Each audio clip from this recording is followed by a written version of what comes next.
Bismillahirrahmanirrahim. Assalamualaikum warahmatullahi wabarakatuh. Saya Ferry Payuhi, dosen di Universitas Muhammadiyah Palu, mengajar di Fakultas Agama Islam, Prodi Pendidikan Agama Islam, mengampu mata kuliah Ilmu Pendidikan Agama Islam. Adapun deskripsi mata kuliah ini adalah membahas secara komprehensif tentang dasar-dasar, konsep dan prinsip pendidikan Islam dalam perspektif keilmuan. Mata kuliah ini memberikan pemahaman mengenai pengertian pendidikan Islam, tujuan, fungsi dan ruang lingkup, serta menelaah sumber-sumber, metode, pendekatan, dan sistem pendidikan Islam yang relevan sepanjang sejarah hingga era kontemporer. Kemudian mahasiswa juga akan diajak untuk mengkaji pemikiran-pemikiran para tokoh pendidikan baik secara klasik maupun modern, serta menganalisis penerapan nilai-nilai pendidikan Islam dalam konteks pembelajaran dan pembinaan karakter peserta didik di lembaga pendidikan formal maupun non-formal. Adapun capaian pembelajaran lulusan, yang pertama adalah menguasai konsep dasar pendidikan Islam termasuk ruang lingkup, sistem dan tujuannya secara komprehensif. Yang kedua, menguasai prinsip-prinsip pendidikan Islam baik tarbiyah, ta'lim dan ta'dib. Yang ketiga, mengetahui hubungan antara pendidikan Islam dengan pendidikan nasional di Indonesia, menguasai struktur dan fungsi komponen-komponen pendidikan Islam, pendidik, peserta didik, kurikulum, metode, media, evaluasi, dan lingkungan. Dan yang terakhir, sebagai capaian pembelajaran lulusan, itu adalah mengetahui sejarah, relevansi, dan kontribusi pendidikan Islam dalam membangun moralitas dan kemajuan bangsa. Adapun capaian pembelajaran mata kuliah, khususnya dalam mata kuliah Ilmu Pendidikan Islam, yang pertama menjelaskan pengertian pendidikan Islam dan ruang lingkup, serta menjelaskan tujuan dan sistem pendidikan Islam.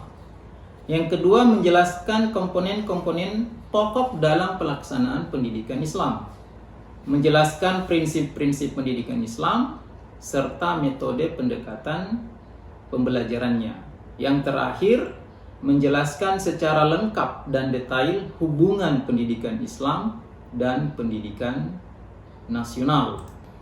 Adapun materi dan pokok pembahasan dalam mata kuliah Ilmu Pendidikan Islam, yang pertama adalah konsep, yang kedua prinsip-prinsip pendidikan Islam, yang ketiga kedudukan dan hubungan pendidikan Islam dengan pendidikan nasional, yang keempat hakikat dan tujuan pendidikan Islam, yang kelima komponen dan sumber pendidikan Islam, yang keenam personal pendidikan Islam, yang ketujuh peserta didik dalam pendidikan Islam, 8 sistem pendidikan Islam dan kurikulum pendidikan Islam, yang ke-9 lembaga pendidikan Islam, yang ke-11 lingkungan pendidikan Islam, yang ke-12 pendekatan, metode pembelajaran, evaluasi dan pengembangan dalam pendidikan Islam. Yang terakhir adalah relevansi pendidikan Islam terhadap kemajuan bangsa. Itulah beberapa menjadi pokok pembahasan nanti dalam mata kuliah pendidikan Ilmu Pendidikan Agama Islam. Sekian, wassalamualaikum warahmatullahi wabarakatuh. Bismillahirrahmanirrahim. Assalamualaikum warahmatullahi wabarakatuh. Waalaikumsalam warahmatullahi wabarakatuh. Alhamdulillah, wasyukurillah, la haula wala quwwata illa billah. Pada kesempatan kali ini saya diberikan amanah untuk mata kuliah Ilmu Pendidikan Islam, khususnya pada prodi Pendidikan Agama Islam. Adapun bobot mata kuliah ini ada 2 SKS. Tentu dalam pembelajaran sebagaimana adik-adik lalui ada namanya kontrak kuliah. Tujuannya untuk apa? Agar kita punya tanggung jawab baik mahasiswa dan dosen itu sendiri sebagai pegangan agar mahasiswa itu konsisten baik dalam pembelajaran dan waktu belajar.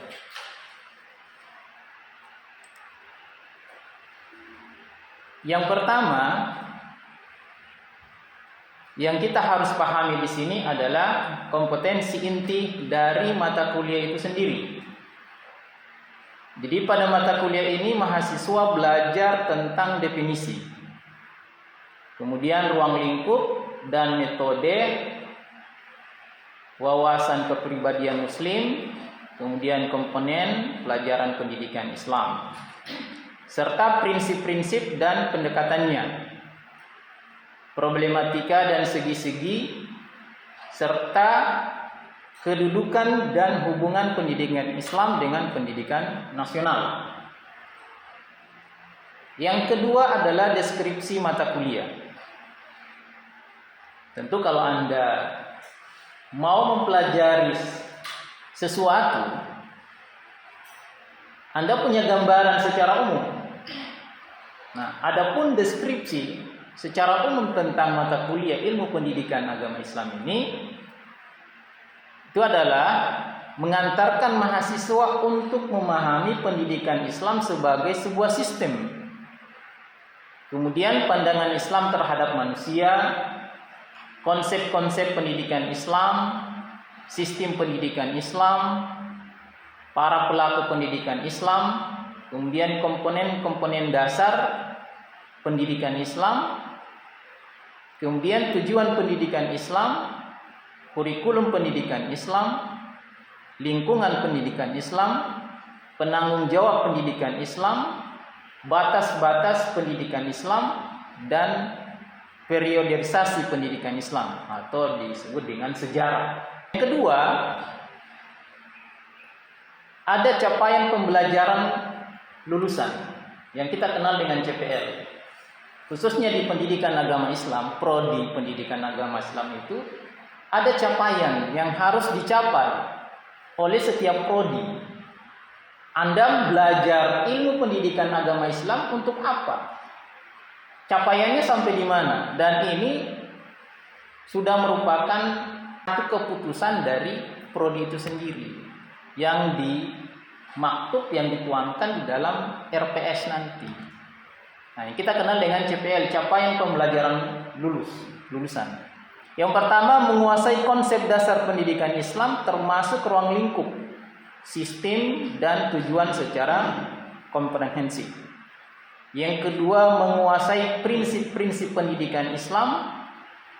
Itu adalah tarbiyah. Anda bisa membedakan mana tarbiyah, mana ta'lim, dan mana ta'dib. Ini 3 term ya, 3 istilah yang Anda harus pahami juga. Yang ketiga, mengetahui hubungan antara pendidikan Islam dengan pendidikan nasional di Indonesia. Apa hubungannya? Yang keempat, menguasai struktur dan fungsi komponen-komponen pendidikan Islam berupa pendidik, peserta didik, kemudian kurikulum, metode, media, evaluasi, dan lingkungan. Yang kelima, mengetahui sejarah, relevansi dan kontribusi pendidikan Islam dan membangun moralitas dan kemajuan bangsa. Di satu sisi ada namanya CPL. Di satu sisi juga ada namanya CPMK, capaian pembelajaran mata kuliah. Jadi kalau CPL itu prodi, kemudian CPMK itu capaiannya sampai di mana. Jadi yang pertama itu menjelaskan pengertian pendidikan Islam dan ruang lingkup serta menjelaskan tujuan dan sistem pendidikan Islam. Yang kedua menjelaskan komponen-komponen pokok dalam pelaksanaan pendidikan Islam. Yang ketiga menjelaskan prinsip-prinsip pendidikan Islam serta metode dan pendekatan pembelajarannya. Yang keempat menjelaskan secara lengkap dan detail hubungan pendidikan Islam dan pendidikan nasional. Adapun materi pada mata kuliah ilmu pendidikan Islam ini ada 12 materi, 12 pembahasan. Dari 12 ini insya Allah akan dibagi setiap mahasiswa satu mata kuliah, satu pembahasan dalam bentuk makalah. Yang pertama adalah konsep ruang lingkup dan sistem pendidikan Islam. Ini meliputi apa? Pengertian pendidikan Islam dan ruang lingkup serta menjelaskan tujuan dan sistem pendidikan Islam. Yang kedua adalah prinsip-prinsip pendidikan Islam, metode, pendekatan, dan evaluasi pembelajarannya. Yang ketiga, kedudukan dan hubungan pendidikan Islam dengan pendidikan nasional. Yang keempat, hakikat dan tujuan pendidikan Islam itu adalah tarbiyah, ta'lim, dan ta'dib. Yang kelima, komponen dan sumber pendidikan Islam. Pendidikan dalam pendidikan Islam itu adalah peserta didik dalam pendidikan Islam, tujuan dan kurikulum pendidikan Islam, kemudian alat atau sarana pendidikan Islam, lingkungan pendidikan Islam. Yang keenam, personal pendidikan Islam itu meliputi pendidik dalam perspektif pendidikan Islam.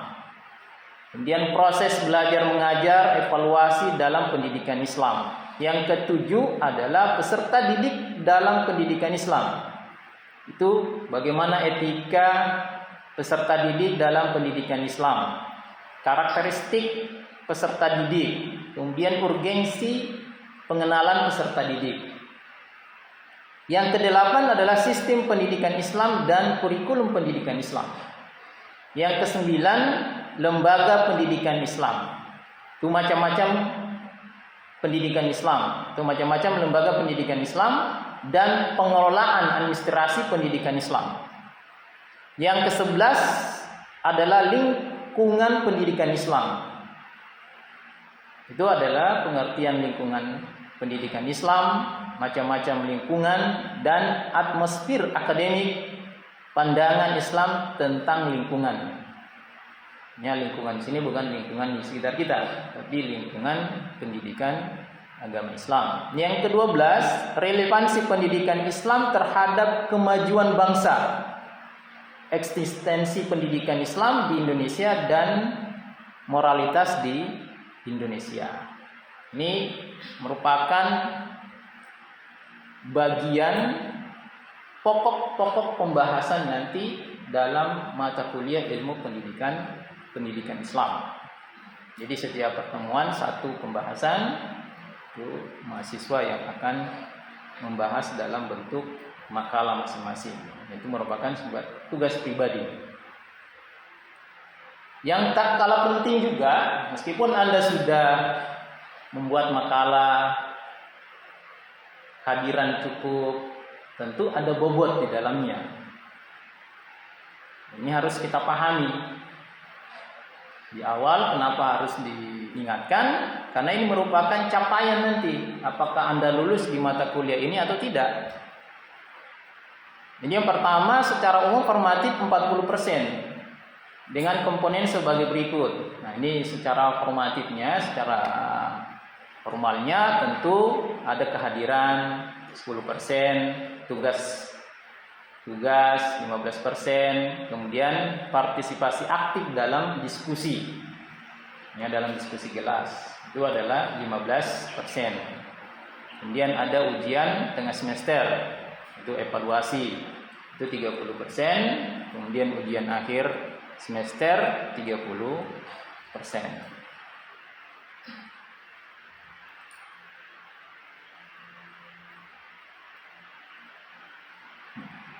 Ini tata tertib dalam perkuliahan. Tentu sebagai mahasiswa Anda juga punya tata tertib. Dimanapun kita kuliah pasti ada aturan-aturan yang dibuat oleh kampus, khususnya di Fakultas Agama Islam, Prodi Pendidikan Agama Islam.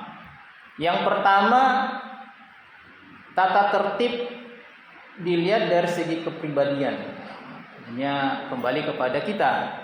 Yang pertama adalah sebelum melaksanakan pembelajaran, mahasiswa diwajibkan untuk berdoa dan tilawah terlebih dahulu. Jadi berdoa. Karena mata kuliah ini ilmu pendidikan Islam, tentu titik beratnya kepada agama Islam. Sebagai muslim, ya tentu kita berdoa yang sesuai yang kita dapatkan. Yang kedua adalah berpakaian sopan, rapi serta bersepatu dan tidak diperkenankan memakai kaos oblong, sarung, sandal, celana atau baju yang sobek, rambut panjang atau bercat, anting-anting, kalung, gelang khusus laki-laki dan tato. Ini perlu diperhatikan bagi laki-laki. Kalau untuk wanita ya wajib. Yang mana wajib? Ya tentu bukan tato yang wajib.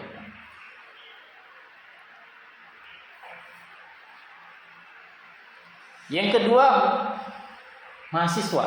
Ini kelompok mahasiswa. Mahasiswa dilarang plagiasi dalam menulis dan mengerjakan tugas makalah. Ini aturannya ini. Yang kedua, mahasiswa membuat makalah sesuai tema dan judul kesepakatan awal. Yang ketiga, mahasiswa diharapkan menggunakan referensi penelitian, jurnal, dan buku sebagai sumber rujukan primer.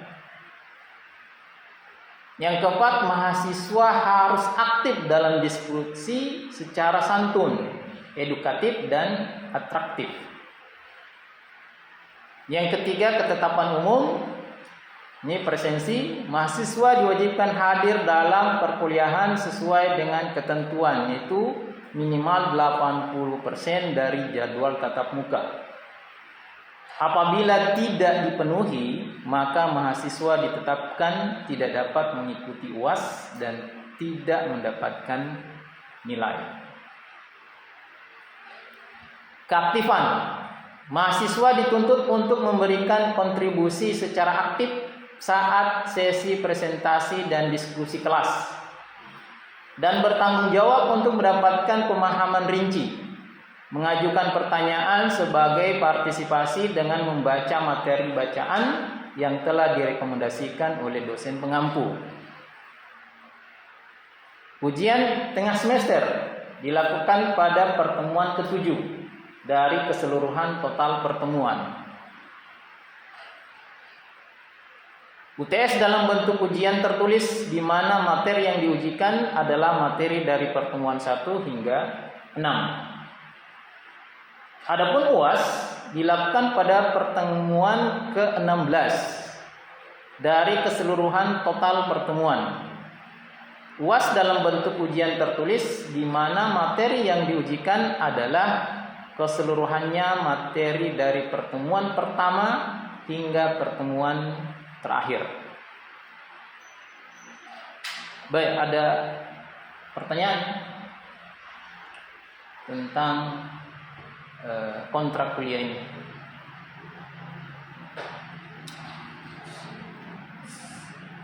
Jelas? Alhamdulillah jelas ya. Baik. Kita lanjutkan. Salah satu pokok pembahasan dalam ilmu pendidikan agama Islam itu adalah konsep, kemudian ruang lingkup dan sistem pendidikan Islam.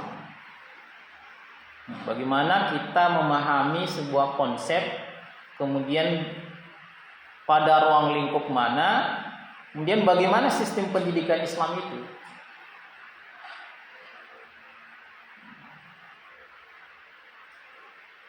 Yang pertama adalah pengertian pendidikan Islam.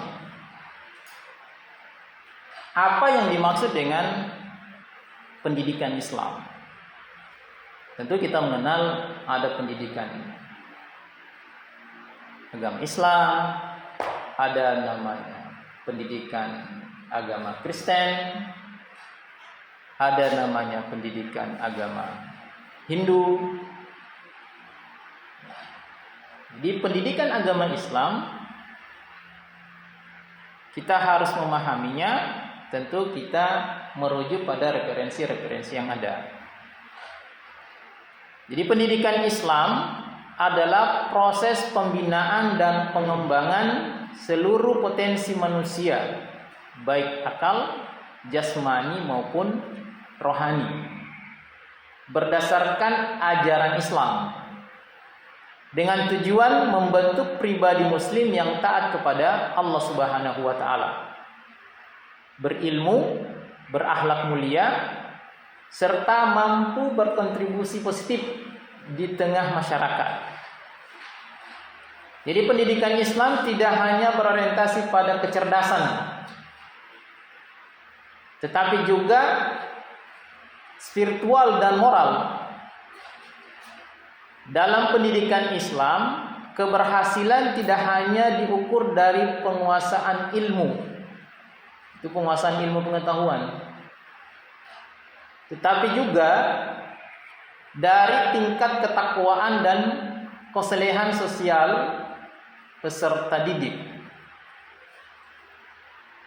Nih, coba kita perhatikan pandangan Syekh Muhammad Naqib Al-Attas. Beliau ini terkenal dari pendidikan agama Islamnya, ilmu pendidikan agama Islamnya.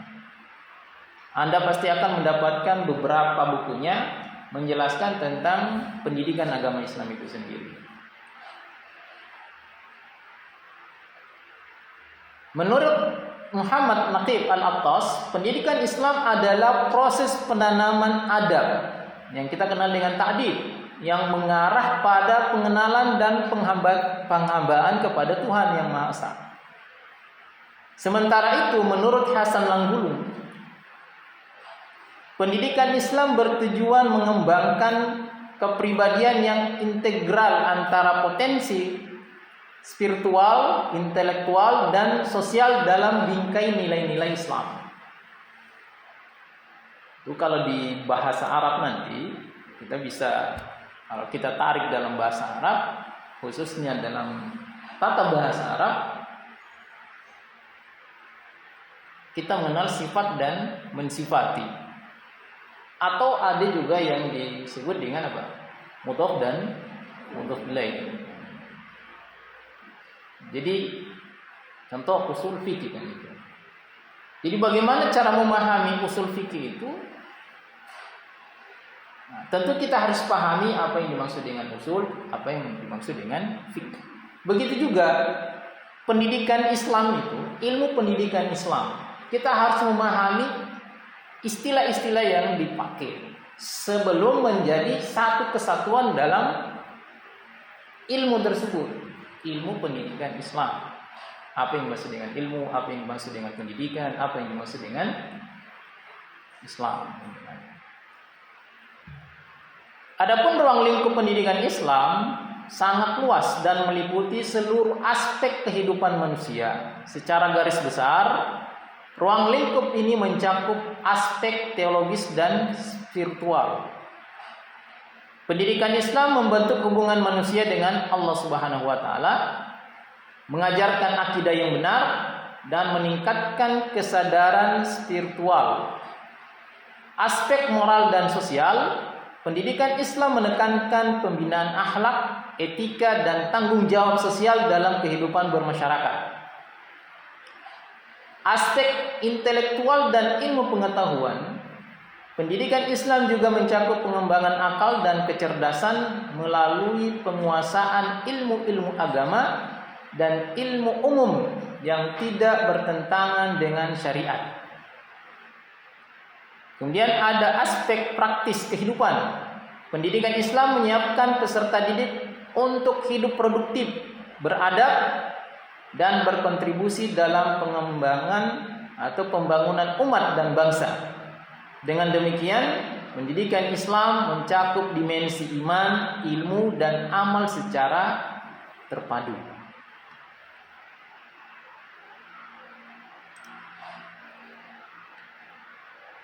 Yang kedua, tujuan pendidikan Islam. Yang pertama, membentuk manusia yang beriman, bertakwa, berakhlak mulia, mampu menjadi khalifah di muka bumi. Yang kedua, pendidikan Islam tidak hanya mencetak manusia yang cerdas saja, tetapi juga memiliki kesadaran moral dan tanggung jawab sosial.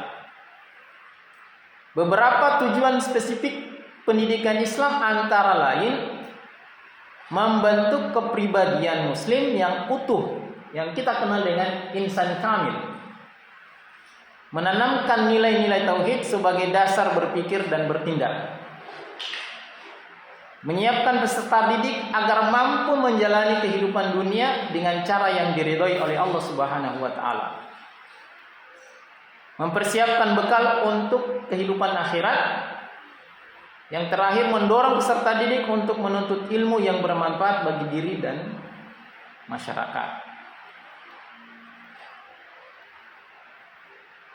Adapun sistem pendidikan Islam, jadi sistem pendidikan Islam merupakan suatu tatanan menyeluruh yang mencakup unsur-unsur yang saling berhubungan dalam penyelenggaraan pendidikan. Adapun komponen utama dalam sistem ini meliputi pertama, tujuan pendidikan. Ini tujuan pendidikan, itu tujuan akhir adalah pengabdian kepada Allah Subhanahu wa taala dan pembentukan pribadi muslim yang utuh. Kedua, pendidik. Ini komponen-komponen yang harus ada pada sistem pendidikan Islam. Itu harus meliputi itu. Ada namanya tujuan pendidikan, ada pendidik. Ya, pendidik tentu adalah guru. Di pesantren mungkin disebut dengan murabbi. Yang ketiga adalah peserta didik. Nah, peserta didik di istilah lain kita mengenal dengan murid. Ada juga yang istilah dipakai anak-anak didik. Nah, tentu pada zaman sekarang lebih banyak digunakan istilah peserta didik. Yang keempat adalah materi pendidikan. Apa yang menjadi materi yang pada sistem pendidikan Islam itu? Nah, tentu kita harus memahami materinya, ya ada sumbernya. Ya, sumbernya diantaranya dari Al-Quran, hadis Nabi Sallallahu Alaihi Wasallam, adalah fikih dan akhlak, tauhid. Kemudian yang kelima adalah metode pendidikan. Apa yang dipakai dalam sistem pendidikan Islam itu? Jadi metode dalam pendidikan Islam bersifat fleksibel. Ini mencakup ceramah, kemudian diskusi, pembiasaan, kemudian keteladanan dan pengalaman langsung. Ini sebagaimana Rasulullah Sallallahu Alaihi Wasallam menjadi contoh utama yang diabadikan oleh Allah Subhanahu Wa Taala. Laqad kana lakum fi Rasulillahi uswatun hasanah. Yang ketujuh adalah sumber pendidikan. Ya, sumber pendidikan ya Al-Quran, Sunnah merupakan sumber utama. Jadi kalau di hukum kita mengenal dengan sumber-sumber hukum, ya, sumber-sumber hukum Islam. Di dalam dunia pendidikan Islam juga ada namanya sumber pendidikan, dan tidak jauh berbeda antara sumber-sumber hukum dengan sumber-sumber pendidikan Islam. Yang mengacu pada dua sumber, itu adalah Al-Quran dan hadis Nabi Shallallahu Alaihi Wasallam.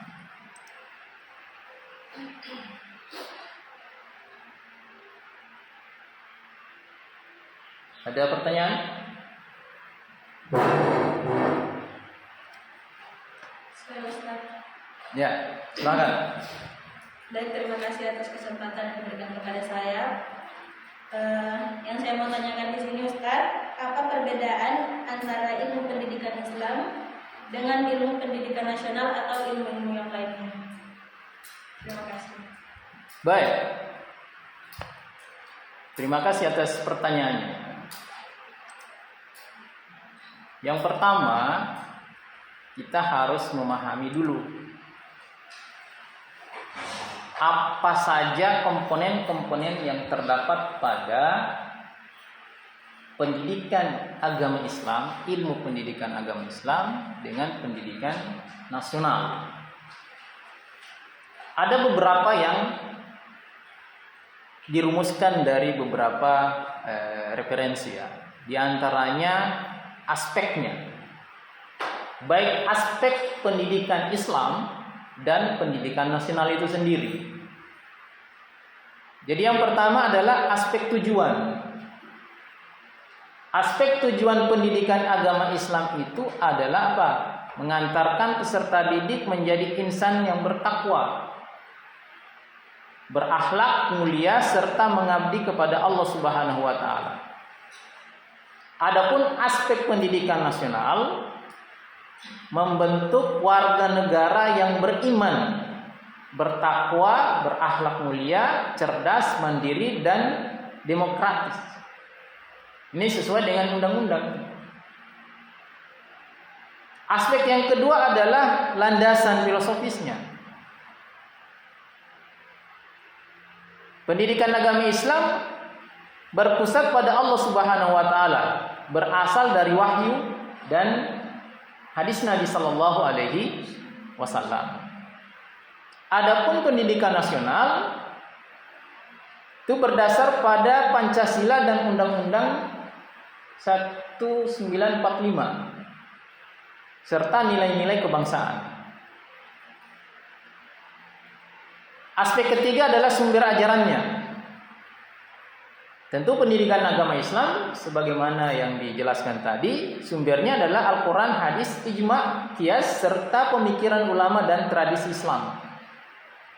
Adapun pendidikan nasional, ilmu pengetahuan umum, kemudian filsafat pendidikan, nilai-nilai budaya, dan Pancasila. Yang tidak kalah penting aspeknya itu adalah kurikulum. Kalau pendidikan Islam terintegrasi antara ilmu agama itu berupa tauhid, fikih, akhlak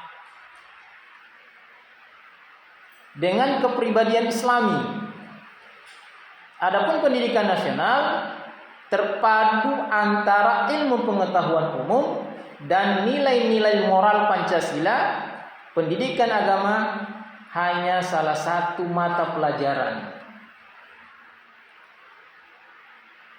Yang kelima yang menjadi perbedaannya adalah pendekatan dan metode.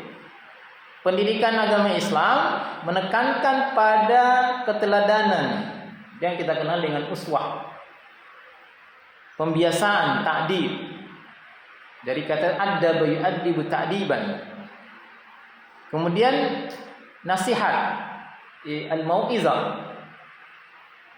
dan ketauhidan. Adapun pendidikan nasional berbasis ilmiah, nasional dan kontekstual, menggunakan pendekatan modern seperti saintifik. Jadi saintifik itu harus dibuktikan. Kemudian konstruk fisik dan tematik. Aspek yang keenam adalah guru, yang kita kenal dengan pendidik. Guru dipandang sebagai murabbi, pendidik rohani dan akhlak, berfungsi menuntun menuju kebaikan dunia akhirat. Adapun pendidikan nasional, guru adalah fasilitator, dan pengelola pembelajaran. Fokus pada capaian akademik dan keterampilan. Yang ketujuh adalah aspek lembaga. Biasanya dalam dunia pendidikan agama Islam itu kita mengenal dengan pesantren. Ini lembaganya disebut dengan pesantren. Kemudian ada namanya madrasah, sekolah Islam yang berkembang sekarang seperti SDIT, sekolah dasar Islam terpadu, SMPIT, sekolah menengah pertama Islam padu. Adapun pendidikan Islam, pendidikan nasional diselenggarakan oleh negara dalam bentuk SD, SMP, SMA, SMK, perguruan tinggi negeri dan lainnya. Yang kedelapan adalah orientasi akhir. Kalau pendidikan agama Islam menghasilkan manusia soleh, berilmu dan bermanfaat dengan orientasi dunia akhirat. Adapun pendidikan nasional menghasilkan manusia produktif, nasionalis. Kemudian itu lebih banyak orientasinya dunia dan karir. Dan aspek terakhir itu adalah evaluasi. Semua dalam pendidikan itu pasti ada namanya evaluasi.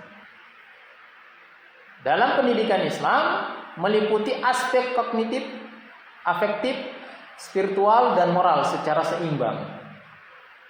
Ini kalau kita lihat dalam teori Bloom ya, kita mengenal ada namanya kognitif, pengetahuan, kemudian afektif. Afektif itu adalah akhlak, bagaimana karakter seseorang, sikap. Kemudian adalah spiritual. Nah, ini kalau dalam Islam kita mengenal spiritualnya. Tapi dalam pendidikan nasional cenderung lebih menitikberatkan pada aspek kognitif dan keterampilan akademik. Jadi kita bisa simpulkan sebenarnya pendidikan Islam memiliki karakteristik rohani, religius, dan transendental, bertujuan membentuk insan kamil. Sedangkan pendidikan nasional lebih sekuler dalam pendekatan, meskipun tetap mengakomodasi nilai-nilai agama dalam sistemnya. Ini Anda bisa baca, ada beberapa referensi yang ditulis oleh diantaranya adalah Abu Dinata. Ini Anda silahkan baca referensinya. Ada juga namanya Muhaimin, baik jurnal dan buku yang mereka tulis. Baik, itu antara perbedaan antara pendidikan Islam dan pendidikan nasional. Nanti insya Allah ke depan ada khusus pembahasannya. Di mahasiswa yang dapat bagian perbedaan, bagaimana sih perbedaan antara pendidikan Islam dan pendidikan nasional. Baik, ada lagi? Sebelum kita tutup dan sebelum kita akhiri, mudah-mudahan paham semua ya. Jadi sekali lagi, pekan depan kita sudah mulai presentasi makalah yang insya Allah akan dibagikan oleh ketua tingkatnya. Di ketua tingkat silakan bagi-bagi yang saya sudah bagikan tadi, tinggal berkomunikasi dengan ketua tingkat pada semester 2. Kita cukupkan perkuliahan kita di siang kali ini dengan mengucapkan alhamdulillahirabbil alamin. Assalamualaikum warahmatullahi wabarakatuh. Waalaikumsalam warahmatullahi wabarakatuh.